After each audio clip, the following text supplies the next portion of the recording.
And you feel no remorse for that? Hell no. No. No. I would kill him again. A deranged child-killing mother, a woman that tortured a handicapped man to death, and a pedophilic necrophiliac who will soon be out on parole. Can you imagine what happened when these cold-blooded psychopaths came forward to confess to their ghastly murders in graphic details? Hello and welcome back, or welcome if you're new here. This is The Prime Crime, where we discover and dissect solved and unsolved criminal cases around the world. Today's video covers the taped confessions of the world's top 3 deranged killers. Were these heinous crimes a result of a paranormal intervention, or are these people evil psychopaths? I'll let you decide. Make sure to comment down below. But before we start, we would like to send our condolences to the people affected by the heinous acts committed by these individuals.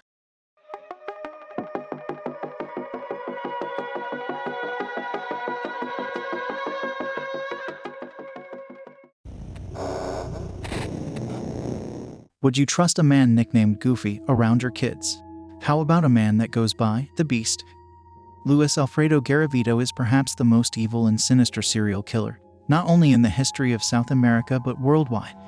The brutal and horrific nature of his crimes sparked a global outcry when he confessed to having murdered over 138 children all over Colombia, Ecuador, and Venezuela between 1980 and 1999. He was found guilty of sexually abusing and torturing over 200 children, aside from the ones he ended up murdering, resulting in anywhere between 100 to 400 incidents of torture and rape of minors between the ages of 6 and 16. During his interrogation with Colombian police, Garavito claimed he was possessed by a demonic spirit in his pact with Satan, which he had made while pursuing Satanism. While undergoing mental assessment, he was diagnosed with antisocial personality disorder. The Colombian media gave him the nickname La Bestia, or the Beast, a man who climaxed after he slit the throats of young and vulnerable kids. This videotape shows the moment this cold-blooded murderer was faced with the magnitude of his cruelty. After a lengthy 18-hour interrogation, Garavito finally gave in. With his head collapsed on the table, he starts screaming and crying, asking for forgiveness.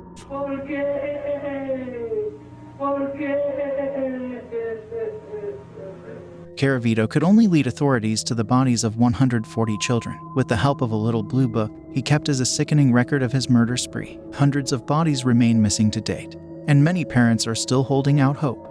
Perhaps the most horrifying thing of all was his sentencing. Garavito was sentenced to only 40 years in prison, which is the maximum sentence in Colombia. With good behavior, this pedophilic psychopath might walk the streets of Colombia as early as this year. This is most definitely, unequivocally, not someone that can be rehabilitated. Do you think a child killer like Luis Garavito can be rehabilitated back into society? Comment down below. This next case might scar you for life, fair warning. This mother was either deeply deluded or truly saw the devil.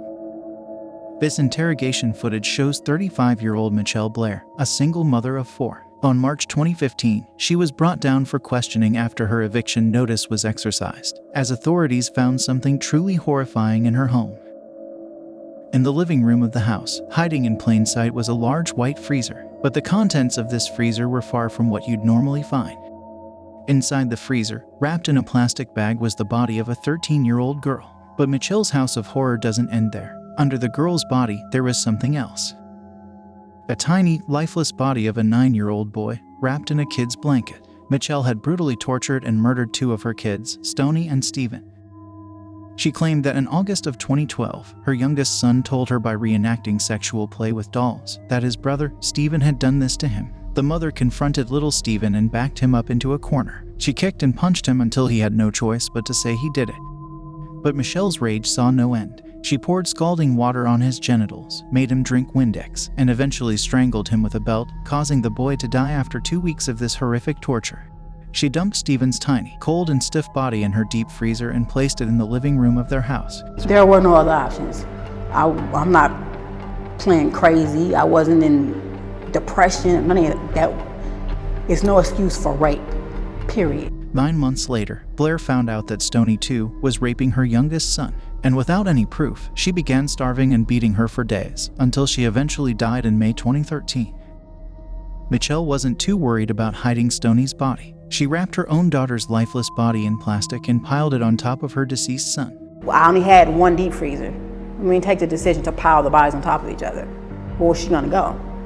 For 2 years, the bodies stayed inside that freezer in the middle of their living room, serving as a constant reminder of what happens when you cross Mitchelle Blair. The surviving siblings lived in a constant state of fear and panic. In her interviews, Mitchell appears unhinged and her body language indicates she is very proud of what she has done. She owns her crime and has convinced herself that she did something good for society. You pathetic ass and he's a drunk. Now tell the truth on that.